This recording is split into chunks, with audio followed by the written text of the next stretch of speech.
2022 dinyatakan onsela, di mana perkara ini adalah yang pertama terkait dengan suap dengan tersangka sebanyak 9 orang. Kemudian kami kembangkan ada pasal 21 yaitu menghalangi penyidikan dan penuntutan. Tersangkanya ada 4 orang.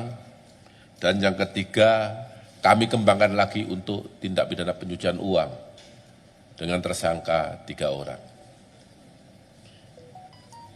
Terkait dengan pasal 21 dengan tersangka sejumlah 4 orang, yang salah satu diantaranya adalah atas nama Marcella Santoso, di mana yang bersangkutan memberikan penjelasan secara sukarela bahwa dirinya pernah terlibat dalam pembuatan beberapa konten negatif dengan pihak ketiga, yaitu dengan tersangka Tian Baktiar selaku Direktur JEK TV dan dengan M. Adian Muzaki yang menggerakkan 150 buzzer. Tujuan daripada menggerakkan buzzer dan Direktur JEK TV adalah untuk mempengaruhi, untuk menggiring opini publik bahwa tujuan pokok mereka adalah untuk menggagalkan penuntutan dan penyidikan. Di samping memang ada beberapa alat bukti yang telah dihilangkan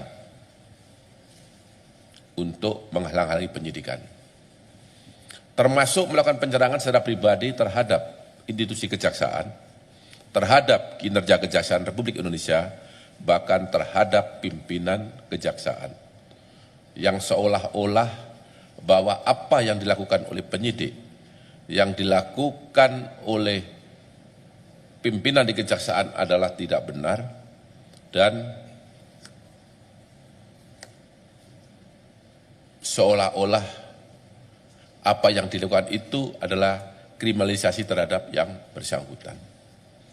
Untuk lebih jelasnya mungkin bisa diputar video Marcella Santoso biar teman-teman wartawan nanti menyaksikan apa yang sesungguhnya disampaikan oleh yang bersangkutan. Silakan. Selamat malam Bapak-Bapak, saya Marcella Santoso. Terima kasih saya diberikan kesempatan untuk membuat video ini. Saya ingin menyampaikan dari hati saya yang paling dalam terkait dengan perkara pasal 21, kasus timah, kasus CPO, dan kasus gula, bahwa saya menyadari di dalam proses penanganan perkara ini terdapat postingan yang sebenarnya sama sekali tidak terkait dengan perkara yang ditangani. Antara lain terkait dengan isu kehidupan pribadi Bapak Jaksa Agung, isu Pak Pajabitsus, isu Bapak Dirdik, dan bahkan terdapat juga isu pemerintahan Bapak Presiden Prabowo seperti petisi RUU TNI dan juga Indonesia Gelap. Bahwa saya sangat menyesali dan sangat menyadari bahwa apapun dan bagaimanapun ceritanya, baik itu kelalaian saya tidak mengecek ulang isi konten, ataupun kelalaian dan luputnya saya mengecek dan meneliti kembali dan fokus terhadap apa yang disampaikan, saya menyadari bahwa konten-konten tersebut memberikan rasa sakit bagi pihak-pihak yang terkait dan terdampak. Untuk itu dari hati yang paling dalam saya sampaikan penyesalan, dan saya meminta maaf kepada bapak-bapak dan mungkin pihak lain yang terkait dan terdampak, bahwa saya sejujurnya tidak pernah merasa ada ketidaksukaan atau kebencian secara pribadi, baik dengan institusi, ataupun dengan pemerintahan, ataupun dengan personal. Karena di dalam chat saya dan sudah dimasukkan ke dalam PAP, salah satunya terdapat percakapan yang saya antara saya dan rekan saya sampaikan bahwa ada baiknya juga APH ini seperti Bapak Febri. Dan sebenarnya pendapat pribadi saya juga salut dengan warna penegakan hukum dan semangat penegakan hukum yang begitu tinggi di dalam institusi ini. Itulah pendapat pribadi saya, sehingga saya tidak pernah ada kebencian pribadi dengan institusi ini ataupun pemerintah. Bahwa hingga terdapat konten-konten yang ternyata baru saya ketahui banyak juga di dalam penyidikan ini. Saya apapun dan bagaimanapun ceritanya, saya sampaikan permintaan maaf, terutama bagi pihak-pihak yang tersakiti dan terdampak, bahwa saya tidak bisa melakukan apapun. Saya sebagai manusia, saya hanya bisa meminta maaf.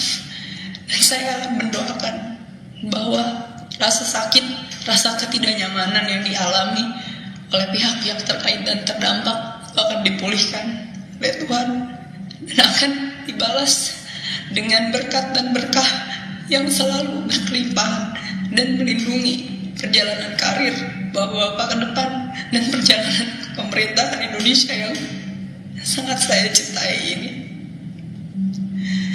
Semoga pintu maaf masih bisa terbuka setidaknya bagi saya, dan saya berdoa untuk yang terbaik ke depannya. Bapak-bapak semua, terima kasih. Amin ya rabbal alamin. Teman-teman jurnalis yang saya hormati, bahwa setelah tadi teman-teman menyaksikan, semuanya menjadi terang benderang bahwa apa yang selama ini disampaikan terkait konten-konten negatif yang ditujukan kepada institusi Kejaksaan Agung Republik Indonesia, terhadap Jaksa Agung, terhadap Jampitsus, terhadap Direktur Penyidikan, bahkan terhadap institusi lain yang telah disebut tadi adalah tidak benar. Ya, ini klarifikasi secara nyata dan tidak ada unsur paksaan atas kemauannya sendiri, sehingga masyarakat kami harap menjadi paham, menjadi semakin tahu bahwa yang selama ini dibangun narasi-narasi adalah tidak benar. Saya rasa itu yang dapat saya sampaikan, dan saya akhiri. Wabillahi taufiq wal hidayah. Wassalamualaikum warahmatullahi wabarakatuh.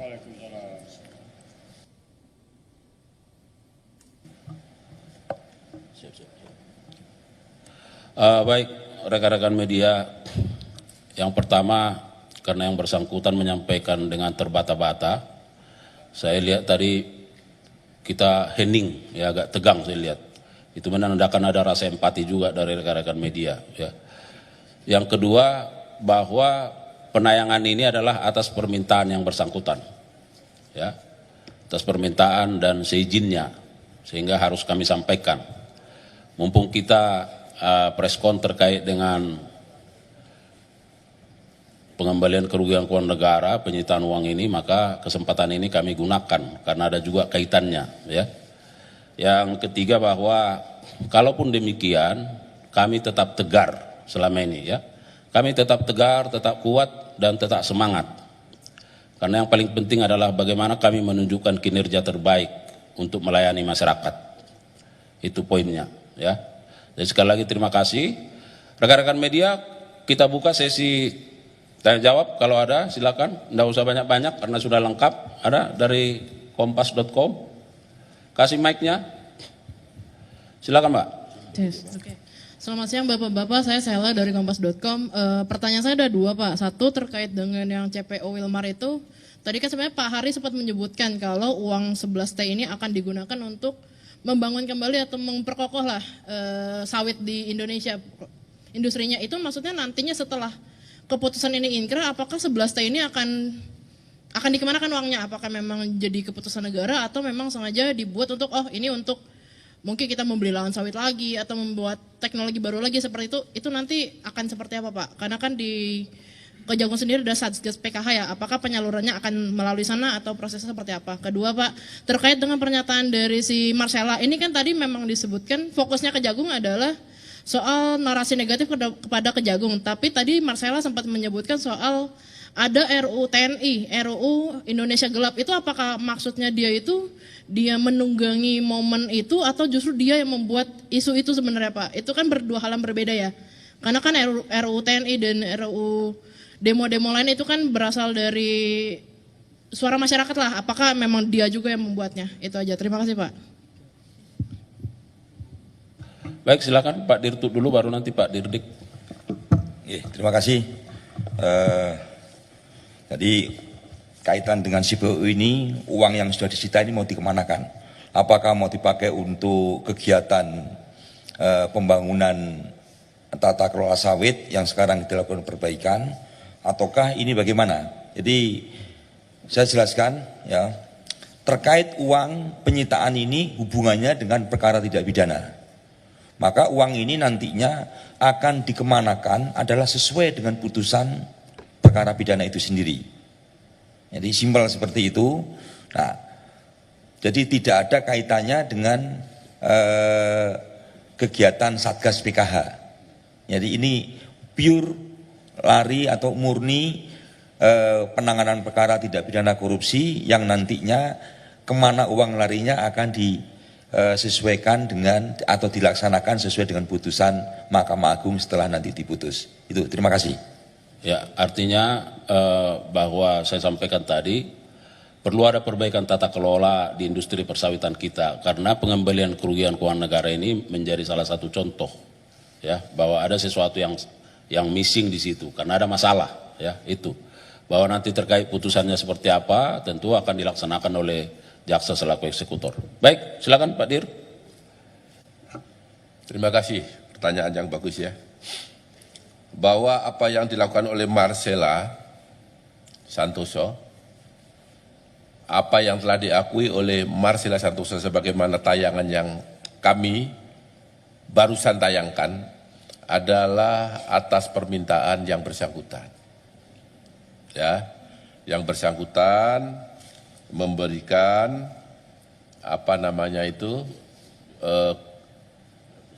persetujuan untuk ditayangkan. Kemudian terkait dengan yang telah dilakukan yaitu menyerang institusi Kejaksaan Republik Indonesia terkait dengan pelaksanaan penyidikan dan penuntutan, menyerang Jaksa Agung, menyerang Jampitsus, menyerang Direktur Penyidikan, bahkan para penyidik yang dianggap pekerjaannya tidak benar. Ya, itu adalah dengan maksud dan tujuan untuk menggagalkan penyidikan dan penuntutan, dengan maksud dan tujuan untuk membuat opini publik, membuat opini kepada majelis hakim bahwa apa yang dilakukan oleh penyidik kejaksaan itu adalah tidak benar. Itu starting pointnya. Dan itu telah kami temukan di dalam alat bukti BBE dan bukti yang lain. Fakta-fakta itu ada. Sehingga oleh penyidik ditanyakan apa maksud dan tujuan saudara dalam hal ini Marcella Santoso membuat seperti itu. Dan ini terbukti juga dengan pengakuan para saksi yang saat ini sudah ditingkatkan statusnya menjadi penyidik. Sebagai tersangka oleh penyidik. Siapa itu? Yaitu yang pertama tadi saya sebut ada Tian Baktiar, Jack TV. Bagaimana perannya? Teman-teman sudah mengekspos semua. Sudah pernah mendengar semua. Yang kedua adalah M. Adian Muzaki yang membawai buzzer 150 orang yang untuk membenarkan konten-konten itu. Teman-teman sudah ekspos semua itu. Itu semua diakui. Makanya dia dengan sukarela membuat pernyataan dan minta untuk ditayangkan. Kemudian untuk institusi lain, kami tidak masuk ke wilayah itu, tetapi karena memang di BBE-nya ada, kami tanyakan, apa maksud dia membuat Indonesia gelap, konten-konten negatif, apa dengan kaitan RUU TNI, nah, ini kami tidak tahu ya, yang tahu yang bersangkutan. Tetapi karena ini ada di BBE, ya mau tidak mau tetap masuk di dalam pertanyaan penyidik, karena satu kesatuan dengan penyerangan terhadap institusi kejaksaan dan para pimpinan Kejaksaan Agung Republik Indonesia. Saya rasa cukup ya. Baik, saya kira jelas ya. Ada yang lain? Silakan.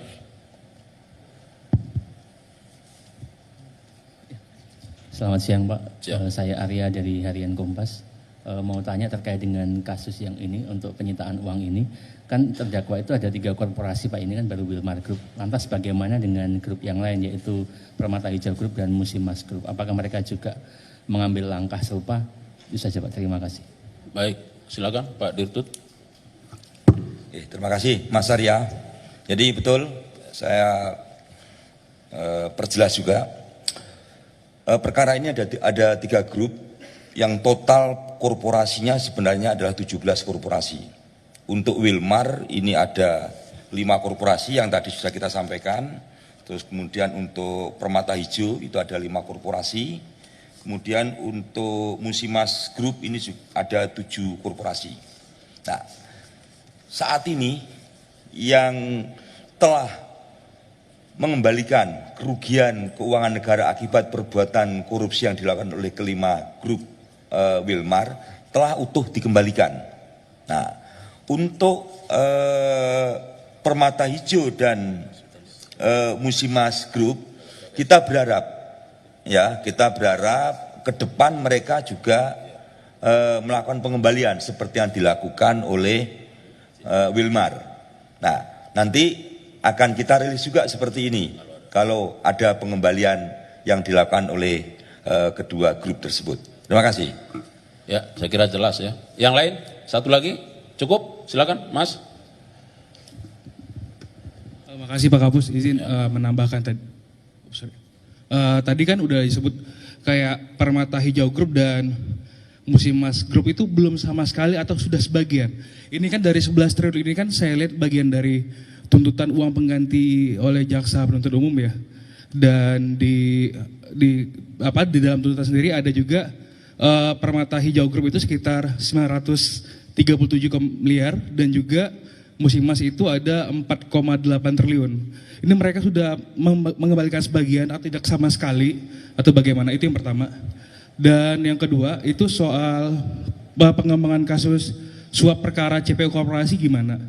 Ini kan sejauh ini baru dari pihak legal Wilmar aja yang tersangka MCMS. Dan pengembangannya gimana? Ini kan ada 2 korporasi lain juga, Permata Hijau dan Musimas. Dan juga ada dugaan mengarah suap ini ada atas perintah dari jajaran direksi atau komisaris. Apakah Kejagung sudah mendalami hal itu? Soalnya beberapa pihak seperti Naki atau beberapa pengamat aktivis korupsi lainnya melihat kok yang pemberi suap donaturnya hanya sekelas legal aja. Itu aja saya kembalikan, terima kasih. Baik, yang pertama untuk Pak Dirtut, yang kedua nanti Pak Dirdik. Silakan. Terima kasih ya. Tadi pertanyaan yang mungkin lebih ditajamkan lagi dari Mas Arya, apakah kedua grup selain Wilmar Group sekarang ini sudah mengembalikan? Mereka sedang berproses. Ya, kita harapkan mereka akan mengembalikan secara utuh juga. Itu jawaban dari kami. Terima kasih. Silakan Pak Dirtut, Dirdik. Terima kasih. Terkait dengan pengembangan perkara suap, memang sampai saat ini penyidikan sedang berlangsung. Mungkin dalam waktu yang tidak terlalu lama segera kami limpahkan ke tahap penuntutan untuk dilakukan persidangan di pengadilan. Berdasarkan alat bukti yang diperoleh oleh penyidik, sampai saat ini penyuap dari Wilmar Group adalah Muhammad Syafi'i yang kebetulan jabatannya adalah sebagai legal. Ya. Pertanyaannya adalah apakah ada tersangka lain? Itulah yang saat ini sedang kami cari. Tetapi penyidik bekerja berdasarkan alat bukti. Ketika alat bukti cukup, siapapun yang terlibat pasti akan ditetapkan sebagai tersangka. Kalau memang belum ada, berarti kami belum mendapat kecukupan alat bukti untuk pihak lain. Karena tidak semudah apa yang digambarkan orang di luar sana, bahwa semua itu korporatif. Tidak semua dibuka terang benderang. Nanti silakan disaksikan di pengadilan apa jawabannya dia. Ketika nanti ada tersangka lain, pasti penyidik akan tetap sebagai tersangka. Ya, itu jawabannya. Baik, saya kira cukup ya. Sekali lagi terima kasih untuk Pak Dirtut, Pak Dirdik, Pak Direktur Weksi dan jajaran. Sekali lagi terima kasih yang tulus kami sampaikan kepada rekan-rekan media dan seluruh lapisan masyarakat yang selama ini telah memberikan dukungan yang terbaik bagi institusi kejaksaan yang terus bergerak ke arah yang lebih baik. Semoga dengan upaya-upaya kerja keras kita ini, maka bagi kami, masyarakat akan terus terlayani dengan kinerja-kinerja terbaik yang akan kami torehkan secara terus-menerus. Sekali lagi, kami terus menginginkan ada dukungan dari media, dari masyarakat, kita bersama-sama melakukan penegakan hukum yang bermartabat dan tentu sesuai dengan kapasitas kita masing-masing. Sekali lagi terima kasih, salam hormat. Kalau ada kekurangan mohon maaf. Billahi taufiq wal hidayah. Wassalamualaikum warahmatullahi wabarakatuh. Waalaikumsalam warahmatullahi wabarakatuh. Udah ya? Udah selesai kan? Oh, bisa diangkat ya?